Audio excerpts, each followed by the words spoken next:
바울은 다메섹 도상에서 예수를 만났을 때에 그 눈이 시력을 잃게 되고 고통을 좀 당했던 일이 있어서 그로 인하여 그 육체에 가시가 생겼다, 이런 이제 말씀들이 있는데, 바울의 건강의 문제를 말합니다. 그러다 보니까 잘 보지를 못했다, 시력적인 뭐 이런 이야기들이 있는데, 견해들이죠, 다양한 견해인데, 그러다 보니까 오늘 11절에 보면 내 손으로 너에게 이렇게 큰 글자로 쓴 것을 보라 라고 말해도, 큰 글자로 썼다는 것을 그가 잘 보이지 않다 보니까 크게 쓸 수밖에 없었던 그 육체적인 어떤 고난, 육체적인 어떤 약한 그런 모습들을 이야기하고자 하는 거죠.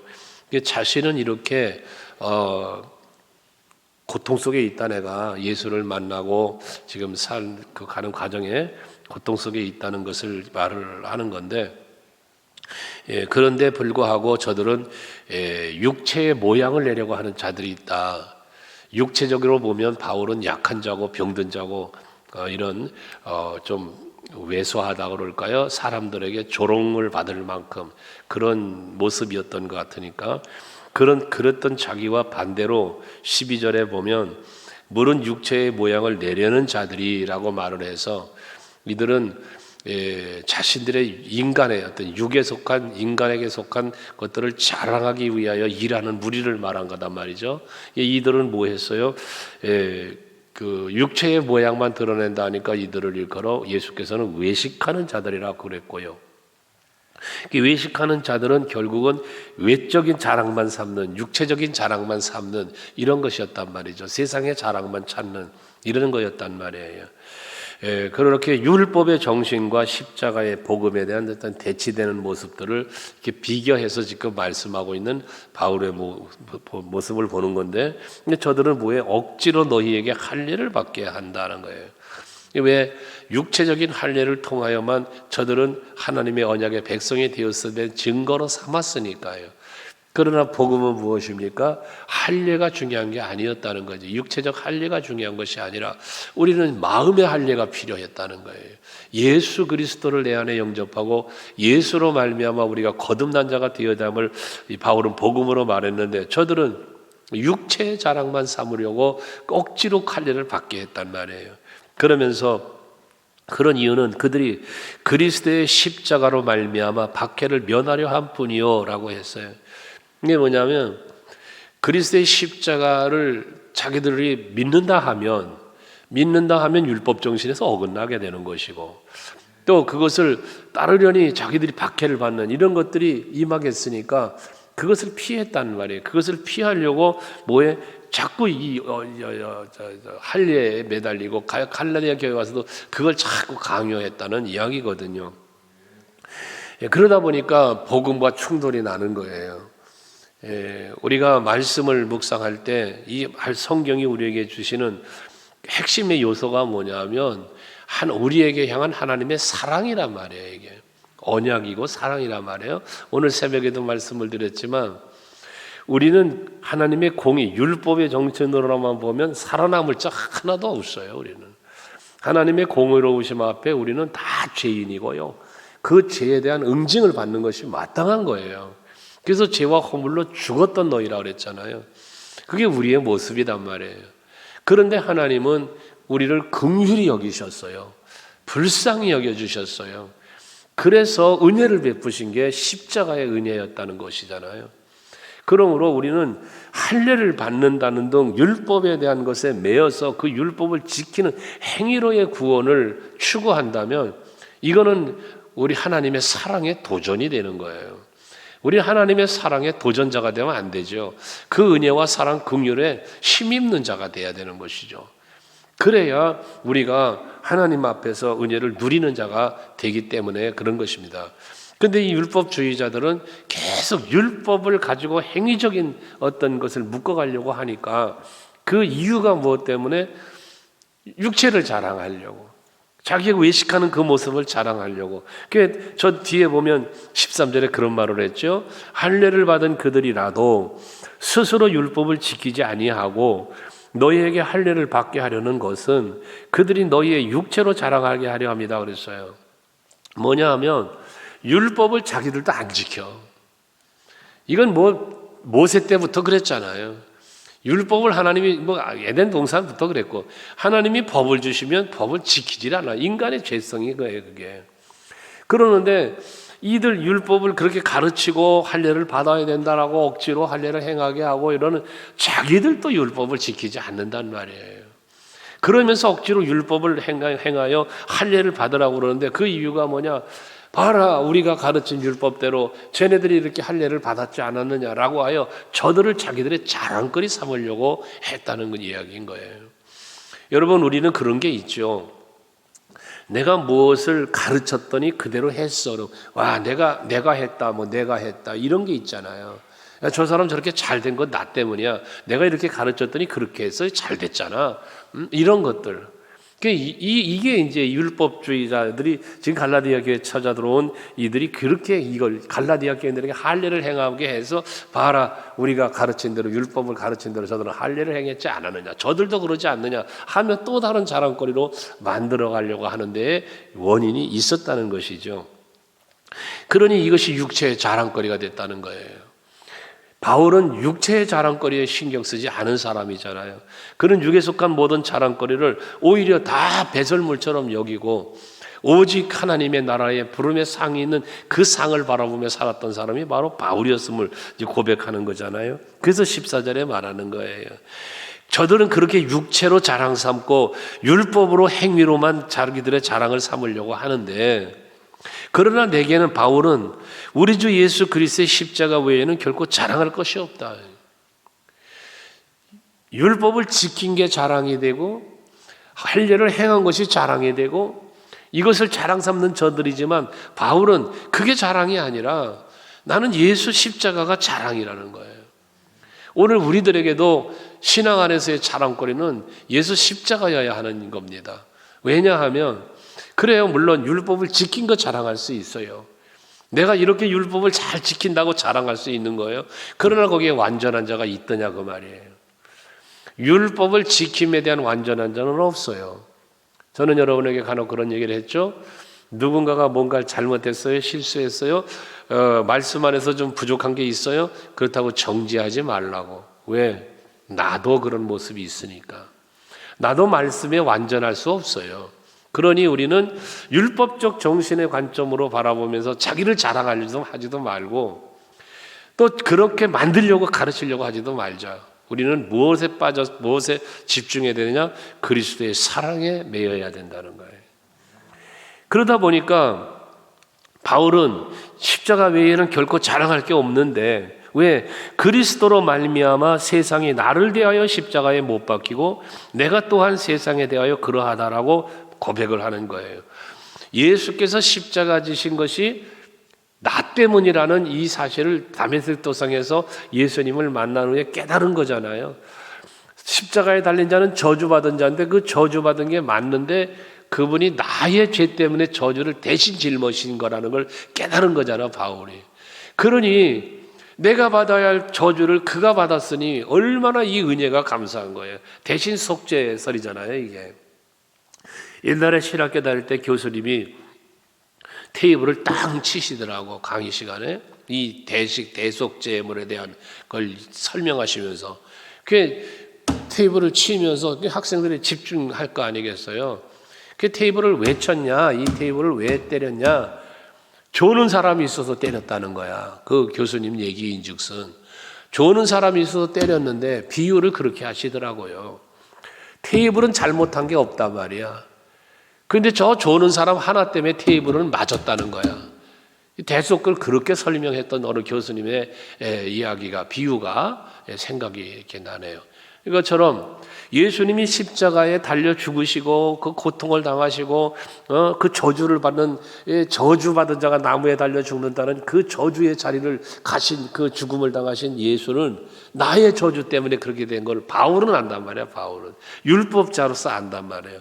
그러니 그 죽음이 나에게 얼마나 큰 은혜인가를 알기 때문에 바울은 자랑거리가 십자가밖에 없다고 말하는 거예요. 그러면서 그는 자기도 세상에 대해서 죽었다. 이런 고백을 하잖아요. 앞에 갈라디아서 2장 20절에서 내가 그리스도와 함께 십자가에 못 박혔나니 그런즉 이제는 내가 산 게 아니고 내 안에 예수께서 사신 것이다. 이게 바울의 고백이잖아요. 이렇게 육체에 대하여는 죽은 자가 되고 예수께 대하여는 산 자가 되는 것. 이게 복음이 우리에게 주는 복음의 능력이란 말이에요. 고린도전서 1장 18절에 보면 십자가의 도가 믿지 않는 자들에게는 이 어리석은 것에 해당되지만 그러나 하나님을 믿는 우리 성도들에게는 이건 뭐라 하나님의 능력이라고 그랬잖아요. 이 십자가의 도가. 이 십자가 도가 뭔데? 예수께서 나의 죄 때문에 죽으셨다는 게 십자가의 도예요. 내가 받아야 할 저주를 예수님이 대신 당해 주셨다는 거, 이게 십자가의 도란 말이에요. 그런데 이러한 십자가의 도가 멸망당하는 자들에게는 미련한 것이라고밖에 여겨지지 않겠지만, 그러나 구원을 받은 우리 성도들에게는 이건 하나님의 능력인 거예요. 이건 하나님의 사랑이고 은총인 거예요.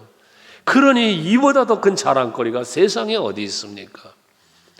세상 사람들은 육체를 자랑 삼지만 세상 것을 자랑을 삼아요. 하지만 바울은 그 엄청난 십자가의 도, 그 은혜가 자랑거리, 그보다 더 큰 자랑거리가 없다는 거지. 그래서 빌립보서 3장 말씀에 보면 7절 8절에서 말하기를 예수 그리스도의 십자가의 죽으심은, 그 죽으심이 결국은 뭐냐? 우리에게 그 어떤 것보다도 소중한 것이 되었다는 거예요.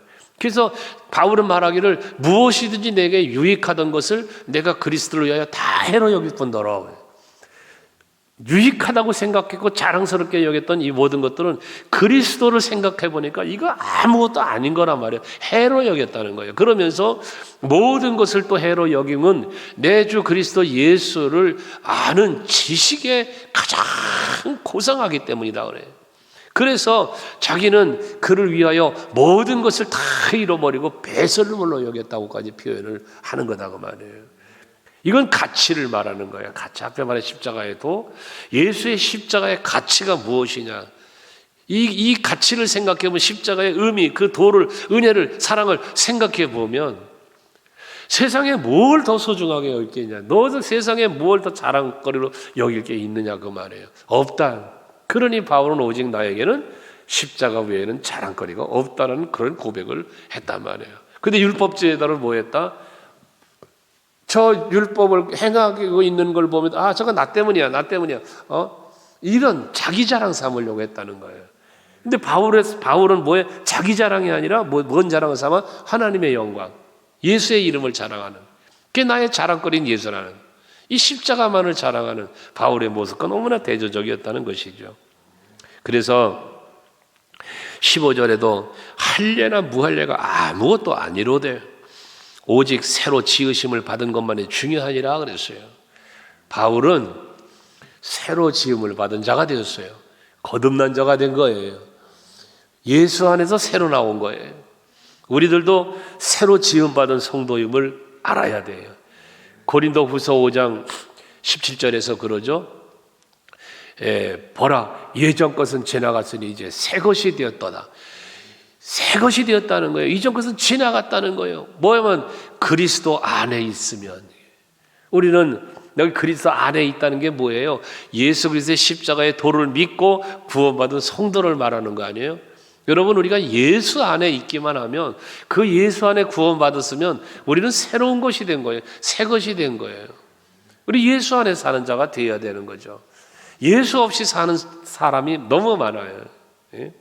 성도라면서 성도라는데 예수 없이 살아요. 그건 성도가 아니죠. 교회는 많은데 예수가 없으면 그건 교회가 아니에요. 그냥 빌딩이에요. 마찬가지예요. 여러분, 우리가 교회를 다니고 있어, 직분도 있어. 그런데 예수가 없으면 그건 아닌 거예요. 어느 분이 그런 말을 합니다. 예수에 대하여는 많은 것을 알면서 예수처럼 사는 사람은 없다고. 성경은 많이 배우고 성경에 대해서는 알면서 말씀대로 사는 사람이 없다고. 이게 오늘날 교회의 모습이고 성도들의 모습이라는 그런 말씀을 들으면서 참 참 그런 요소가 많다는 생각을 해봤어요. 여러분들은 어떻습니까? 참으로 우리가 예수님의 십자가를 알아요. 왜 십자가를 지셨는지를 알아요.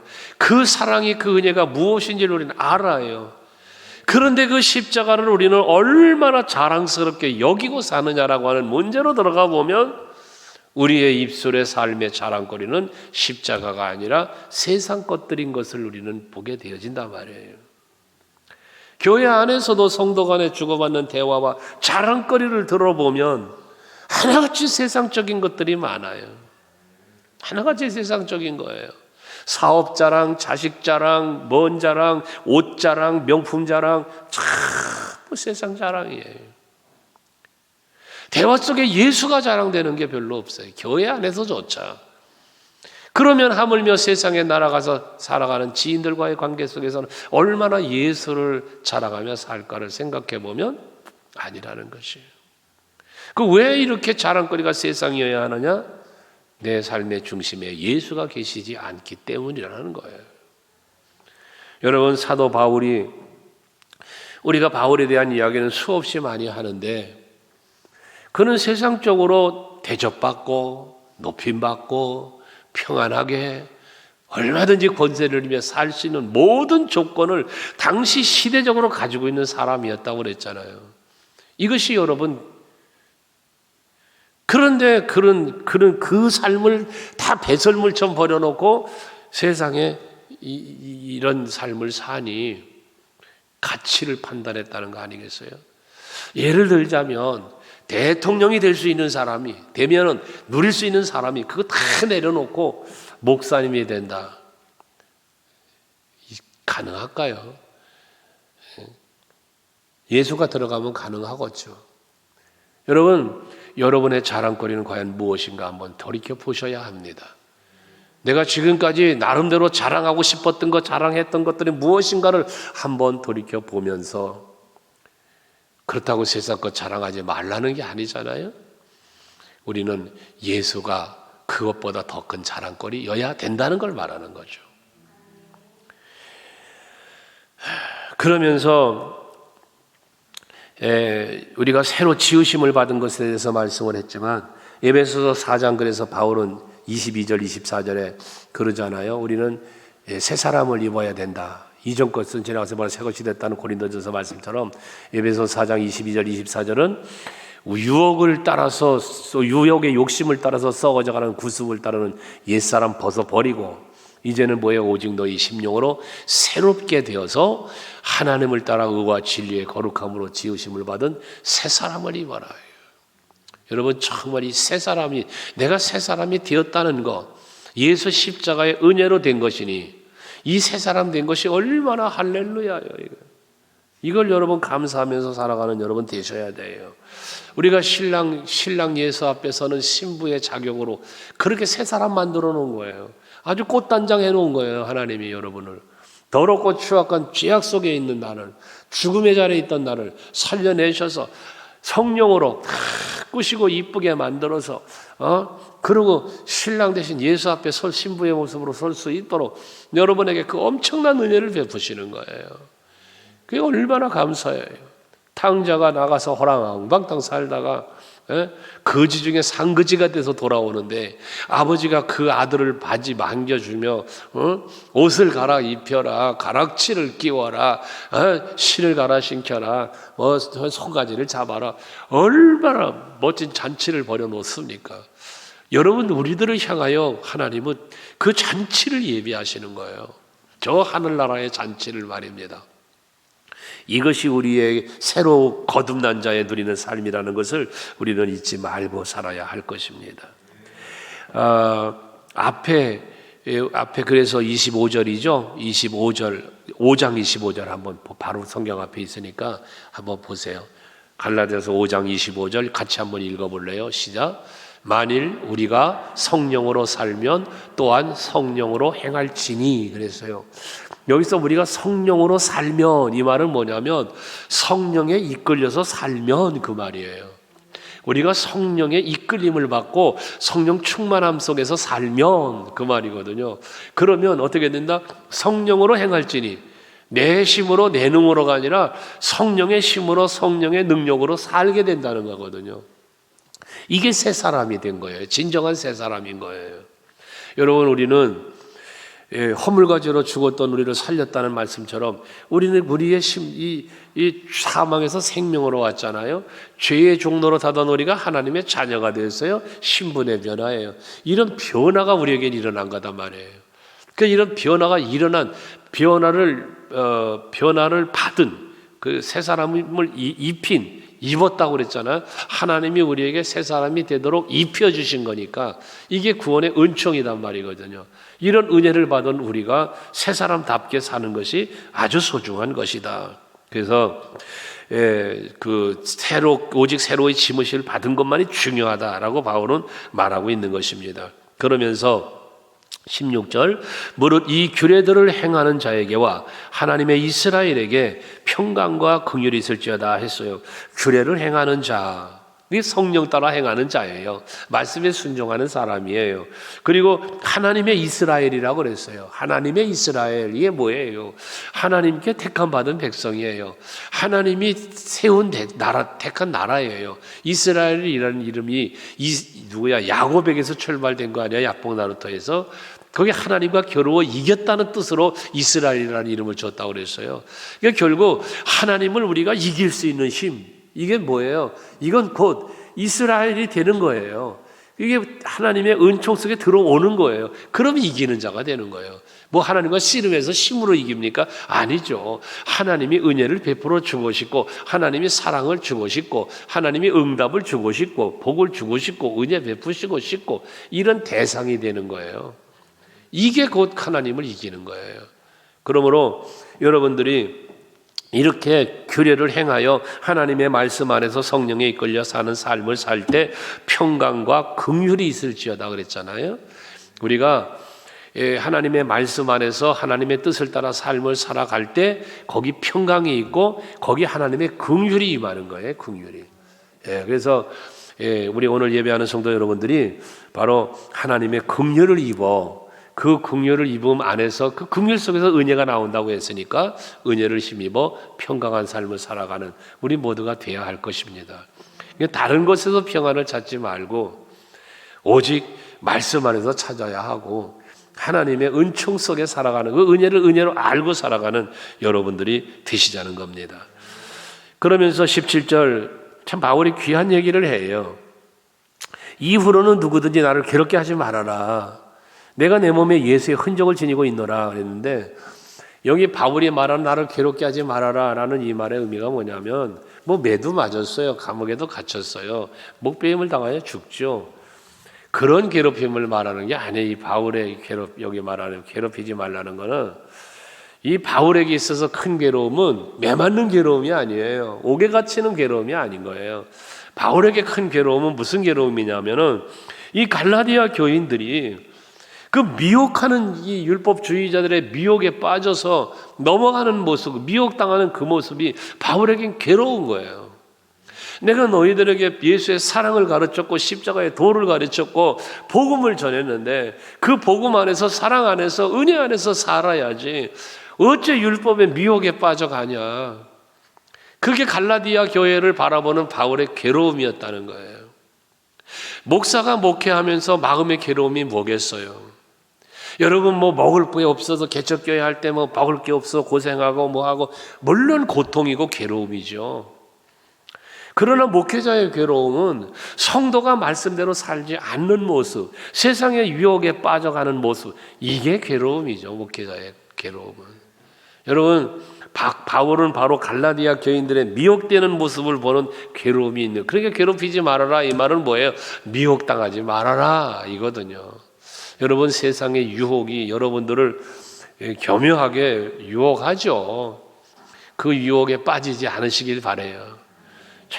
정말 성령 충만 받아서 그 성령 충만한 삶의 길을 걸어가면서 하나님의 기쁨이 될 때 하나님도 기뻐하고 목회자도 기쁘고 서로에게도 기쁨을 주는 거잖아요. 근데 그러지 못하면 괴로운 거예요. 여러분, 자식이 잘못된 길을 걸어가 봐요. 부모가 얼마나 마음이 괴로워요. 그거 똑같은 원리죠. 그래서 우리가 하나님 앞에서 정말 하나님을 괴롭히는 자가 되지 말고 하나님을 기쁘시게 해드리는 자가 돼야 하고, 갈라디아 교인들에게 괴롭히지 말어 나를, 그런 것처럼 여러분들도 주의 종을 괴롭게 하지 말고 정말 기쁨이 되는 성도가 돼야 하고, 그 서로 간에 마찬가지죠. 그러면서 내 몸엔 예수의 흔적을 지녔다 그랬는데, 이 바울이 몸에 예수의 흔적을 가졌다는 말은 두 가지 견해를 말해요. 신비주의자들은 예수님이 십자가에 달린 고통의 그 자국들이 예수의 바울의 몸에도 있었다, 뭐 이렇게 진술하는 신비주의자들의 견해가 있고, 학술적인 그 질서를 보면 예수의 흔적 가졌다는 것은 복음을 전하기 위하여 당했던 순환들, 그 고난의 흔적들, 이것들이 채찍에 하나 40에 하나 감한매를 맞았다는 그런 것처럼 그런 흔적들을 가지고 있는 이런 것들. 그래서 예수를 위하여 살고 오직 이 십자가를 전하기 위해서 살기 위하여 믿음을 지키고 복음을 전하기 위해 당한 그 고난의 흔적을 가지고 있는 바울의 모습을 우리는 보게 되는 것이죠. 여러분, 언제가 그런 얘기를 한 적이 있었죠. 나는 과연 예수를 전하기 위하여 또 내 믿음을 지키기 위하여 선한 하나님의 뜻을 이루기 위하여 내가 나에게는 어떠한 흔적이 있는가? 나는 어떠한 흔적이 있는가? 내가 예수 십자가를 전하고 그 사랑을 나누고 하기 위해서 과연 나는 어떤 순환과 수욕을 당해 보았는가? 라는 거거든요. 주기철 목사님의 순교지에 믿는 묘비에 유명한 글이 있잖아요. 내가 당하는 그 수욕과 내가 당한 고난이 예수의 십자가의 수욕과 고난과 어찌 비교할 수 있겠는가? 그 수욕을 피하려고, 그 고난을 피하려고 내가 예수를 배반하면 내가 주님 앞에 서는 날에 무엇라 말할까? 난 그것을 피할 수가 없었다. 그런 고백이 주기철 목사님의 유명한 고백 아닙니까? 오늘 우리들도 마찬가지입니다. 이 세상에 사는 동안에 언젠가 주님 앞에 신랑 예수 만나는 신부의 모습으로 주님 앞에 설 때에 어쩌면 영광의 상처는 가지고 가는 것이 더 아름다운 면류관이 되지 않을까라는 생각을 해보는 것이죠. 여러분, 예수를 편안하게만 믿으려고 하지 말고 정말 바울이 고백한 선한 싸움 싸우고 달려길 마치고 믿음을 지켰다는 그 세 가지 고백 속에 들어있는 바울의 고난, 수욕, 핍박, 그 박해 한번 생각해 본다면 오늘 우리들도 참 우리 육신의 안일함, 세상적인 삶의 어떤 그 평안함 때문에 우리 영적인 것들이 무너져 내리면 안 되겠지 않냐는 말이죠. 내 영이 살고 하나님의 기쁨이 되는 삶, 예수 십자가의 도를 지키고 그걸 하나님의 능력으로 믿고 살아갈 수 있는 그 십자가만이 나의 자랑거리라고 말할 수 있는 삶을 사는, 그것을 위하여 당하는 고난들, 그것을 지키기 위하여 겪어야 할 여러 가지 핍박들 설령 있다 할지라도 그것을 견뎌내고 갈 수 있는 그런 우리들이 되어야 할 것입니다. 그래서 바울도 바로 그와 같이 그 고난에 예수의 흔적을 지녔다고 한 것처럼 우리들의 몸에도 우리들의 삶에도 예수의 흔적이 있는 성도들이 되자는 거예요. 마지막 18절에 형제들아 우리 주 예수 그리스도의 은혜가 너희 심령에 있을지어다 그랬습니다. 그렇습니다. 우리 그리스도의 은혜, 이 십자가의 도, 이 은혜가 우리 심령에 있어야 된다. 그래야만 우리 삶이 변하니까요. 이 요즘 들어서 계속 몇 차례 주일 예배도 그렇고 여러분에게 말씀드리잖아요. 우리의 생각이 무서운 거다. 생각이. 여러분, 하나님의 율법을 돌비에 새기지 말고 신비에 새기라는 말씀처럼 우리 하나님의 은혜를, 예수의 은혜를 우리의 심령에 새겨야 됐다. 그래서 오직 우리의 심령이 새롭게 되어, 우리의 심령이 새롭게 되어, 앞에 새로 새 사람을 입었다고 그랬는데 새로 지으심을 받았다는데 그게 심령이 새로워지는 거예요. 그래서 마태복음 5장에서 예수께서 말씀하신 팔복 중에 심령이 가난한 자가 복되다. 이게 제 팔복의 제 1번이에요. 심령이 가난한 자. 우리의 심령이 이렇게 변화되어야 돼요. 내 심령이 새로워져야 되는 거예요. 뭐로? 예수 그리스도로, 그 십자가의 은혜로 이게 새로워져야 되는 거예요. 그러면 이 심령이 새로워짐으로 말미암아 생각하는 것, 말하는 것, 살아가는 모든 것들, 거기다 자랑거리도 다 바뀌는 거예요. 여기서 바뀌어지는 거예요. 심령이 바뀌지 않는데 아무것도 안 바뀌어요. 심령이 바뀌어야 돼요. 그래서 오늘도 이 말씀을 통해서 여러분들의 심령이 새롭게 되어서 좀 더 하나님이 보시기에 아름답고 또 하나님의 기쁨이 되는, 또 합당히 여김을 받을 만한, 또는 은혜를 베푸시고 복 주실 만한 그런 우리들의 모습을 가지고 하나님 앞에 서고 세상 앞에도 설 수 있는 여러분 모두 되시기를 바랍니다.